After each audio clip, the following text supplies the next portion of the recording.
Let's move on to segment 7 and talk about barriers to working together. Even though we understand a lot about effective collaboration and we have many strategies and tools, it is all a bit easier said than done. There are many barriers to overcome. These include knowledge deficits, professional identity, language and communication, hierarchy, gender differences, and team structure and environment. We're going to review each of these in a bit more detail in the next few slides. Perhaps one of the most important barriers is that of healthcare professionals and the fact that they don't know enough about each other and about teamwork to effectively collaborate. If you don't understand what expertise another profession brings to the table, it will be difficult to understand that person's role and how you can collaborate as a team. Similarly, if you don't know what a team's overall goal is or don't have the same goal as the others on the team, collaboration gets jeopardized. These knowledge deficits exist because education programs in the health professions thus far have not routinely addressed learning about other professions and about teamwork. When it comes to professional identity, there are at least two issues.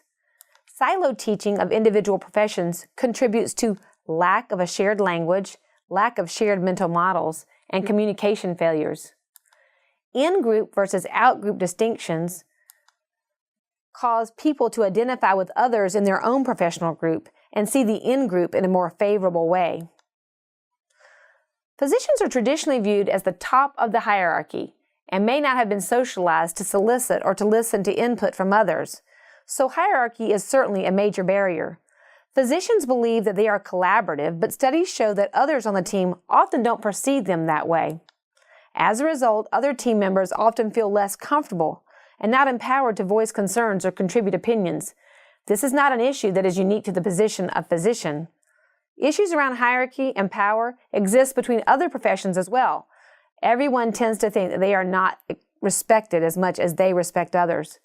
Many conflicts about role boundaries, who should be doing what, find their origin in conflicts about hierarchy and power.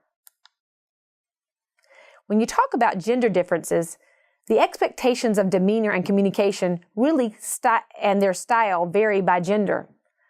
Deviations from this gender normative behavior is unexpected and can create tension in professional communication. Men are expected to be assertive and display high self-esteem, be competitive and independent, while women are expected to demonstrate orientation towards group success, be cooperative, polite, and humble. Finally, there are also barriers related to language and cultural differences. Language barriers may exist based on actually speaking a different language or because of use of jargon, as we discussed earlier in this module. We already discussed the importance of how you say things, and this may differ between professions as well. Acceptable demeanor and behavior differs between different cultures and may differ between different professions and disciplines. In addition, different professions may use different forms of communication, and as you saw earlier in the module, asynchronous communication, such as email, may lead to misunderstandings and complicate teamwork. Structure and work environments can also be a barrier to effective communication. For example, the structure of patient care teams are commonly in flux. When individuals on the team are more familiar with one another, they make accurate assessments of personality traits. However, when they are unfamiliar, judgments are made based on superficial information.